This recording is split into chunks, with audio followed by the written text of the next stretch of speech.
Implementation के लिए आ गया। तो आइए हम लोग देखते हैं कि इसमें क्या-क्या तब्दीलियाँ हुई हैं और कैसे इसकी ज़रूरत क्या थी। सबसे पहले हमें ये जानना ज़रूरी है कि लेबर का जब हम बात करते हैं, तो लेबर सिर्फ़ और सिर्फ़ अ, श्रमिक के बारे में बात नहीं होता है। लेबर का मतलब है श्रम और श्रम में दोनों ही आते हैं, एम्प्लॉयर भी मतलब नियोक्ता भी और श्रमिक भी मतलब लेबर भी। श्रम दोनों की तरफ से है, एम्प्लॉयर की तरफ और एम्प्लॉयी की तरफ, दोनों से।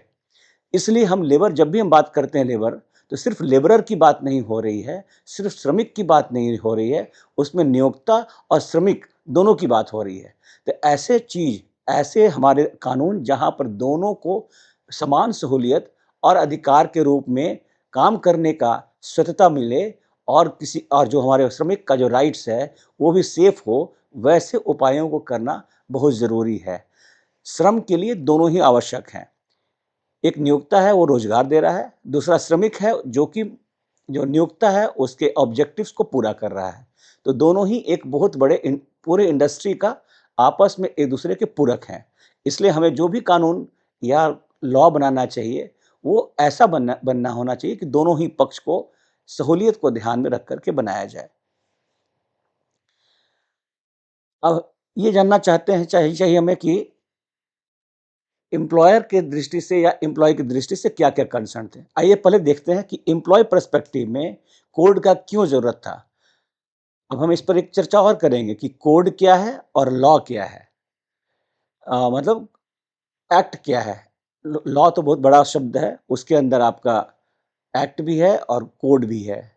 तो हम उसका चर्चा बाद में करेंगे, लेकिन पहले ये दिखाते हैं इस कोड की ज़रूरत क्यों थी। चलिए अब हम देखते हैं कि आखिर इस कोड को बनाने की ज़रूरत क्या थी। और इतने सारे कानून जब थे ही, तो कोड को बनाने की ज़रूरत क्यों पड़ी? हम दोनों ही तरफ से देखते हैं, एम्प्लॉयी का क्या कंसर्न है और एम्प्लॉयर का क्या कंसर्न था और है। अगर हम दोनों के तुलनात्मक रूप से दोनों के कंसर्न को देखेंगे, दोनों के ज़रूरतों को देखेंगे, तो ये हमें समझ में आएगा कि कानून में परिवर्तन की ज़रूरत थी या नहीं थी और जो कानून में परिवर्तन हुए हैं, वो वांछित हैं और उपाय संगत हैं, जो कि आज के परिप्रेक्ष्य में सही बैठते हैं। तो चलिए पहले देखते हैं कि एम्प्लॉय के पर्सपेक्टिव्स के क्या थे, लेबर के पर्सपेक्टिव क्या थे।